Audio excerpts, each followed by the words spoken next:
Oke, assalamualaikum adik-adik. Ketemu lagi dengan kakak. Sekarang kita akan coba bahas mengenai makromolekul adik-adik ya. Makromolekul, kimia lingkungan, dan terapan. Nah adik-adik, untuk pembahasan pertama kita akan mulai dari polimer adik-adik ya.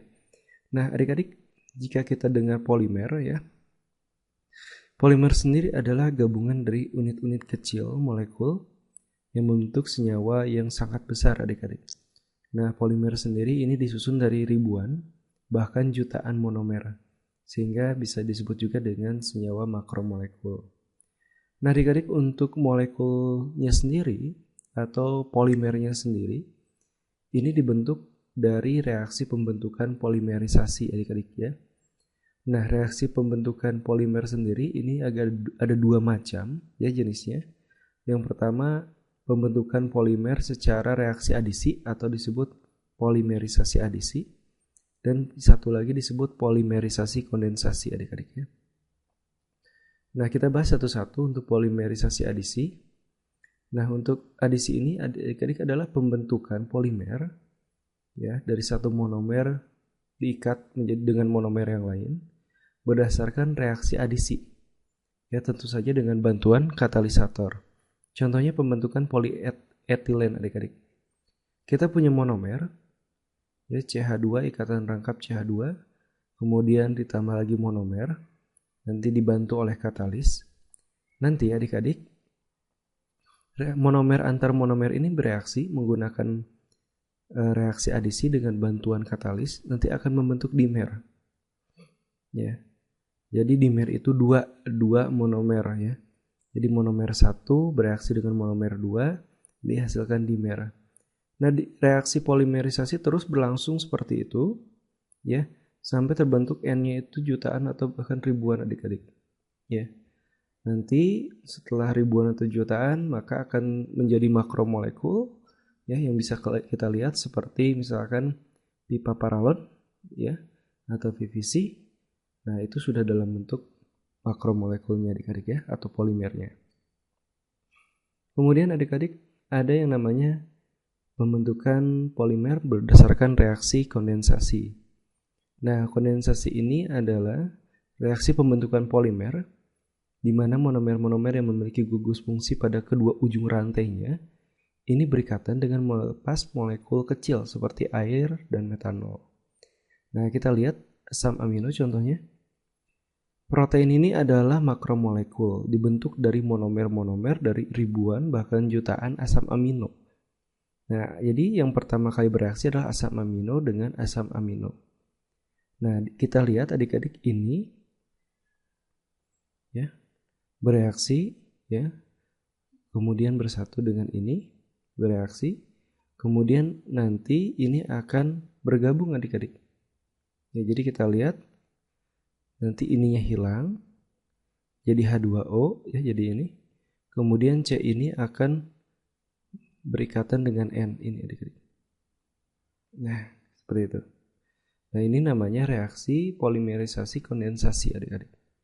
Jadi OH dan H-nya nanti lepas membentuk H2O, C-nya nanti akan berikatan dengan N. Begitu ya. Nah, ini membentuk suatu protein. Begitu. Ini namanya reaksi kondensasi adik-adik ya. Nah, kemudian polimer juga digolongkan adik-adik. Pertama berdasarkan sumbernya, kemudian jenis monomer pembentuk dan sifat kekenyalannya.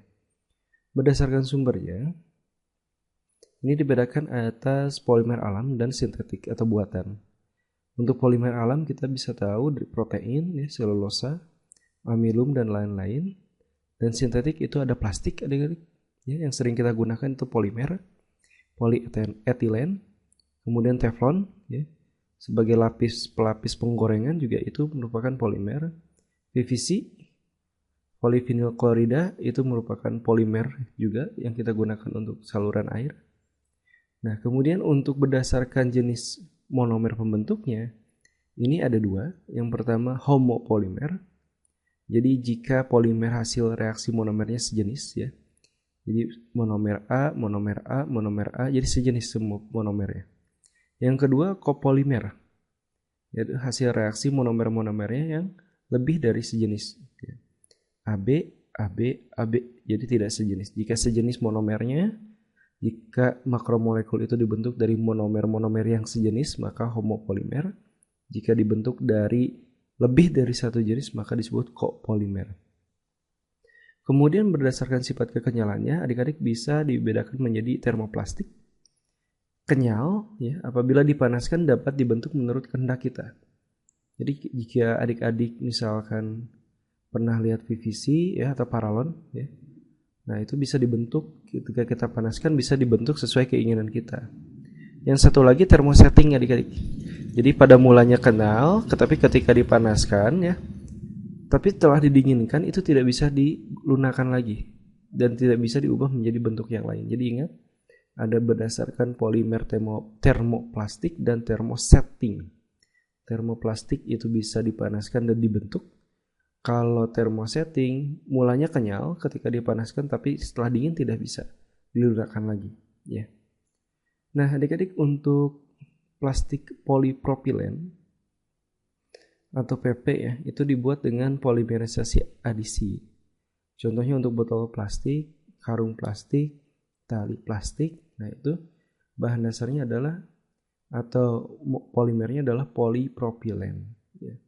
Jadi dibuat berdasarkan reaksi polimerisasi adisi. Kemudian PVC ya, ini juga sama, polimerisasi adisi. Contohnya pipa ya, dan karpet juga itu dibuat dari polimer. Kemudian nilon, adik-adik, plastiknya ya, itu dibuat dengan kondensasi. Kemudian adik-adik bisa lihat juga dakron, itu polimerisasi kondensasi ya untuk bahan pakaian. Dan adik-adik, untuk aplikasi dari polimer sendiri, ini PE ya, kita kenal PE, ada plastik PE. Nah itu polietilen adik-adik ya. Ini dibuat dengan polimerisasi adisi, contohnya pembungkus ember yang sering kita gunakan, pembungkus makanan, kantung plastik, itu PE adik-adik. Kemudian untuk PET, polietilen tereflatat ya. Nah ini dibuat dengan polimerisasi adisi ya. Kemudian plastik politetrafluoroetana atau teflon ya. Jadi teflon itu politetrafluoroetana. Ini dibuat dengan polimerisasi adisi, contohnya sebagai untuk alat penggorengan pelapisnya. Kemudian plastik polistirena. Nah ini PS ya, jadi adik-adik ada PE, plastik itu PET, teflon, PS ya. PS ini dibuat dengan polimerisasi adisi ya. Nah isolasi itu jenis plastiknya PS adik-adik. Nah adik-adik, untuk sutra juga ini merupakan suatu polimer ya, dibentuk dari diperoleh dari protein kepompong ulat sutra ya untuk bahan pakaian. Kemudian karet alam, polyisopren ya, itu dari pembentukannya polimerisasi adisi. Kemudian ada bakelit ya, dibuat dengan polimerisasi kondensasi. Untuk alat-alat listrik itu biasanya menggunakan bakelit. Dan adik-adik, untuk kegunaan yang lain masih banyak ya. Tapi untuk pembahasan kali ini kita cukupkan dulu sampai di sini. Kita ketemu lagi di pembahasan berikutnya. See you then. Assalamualaikum warahmatullahi wabarakatuh.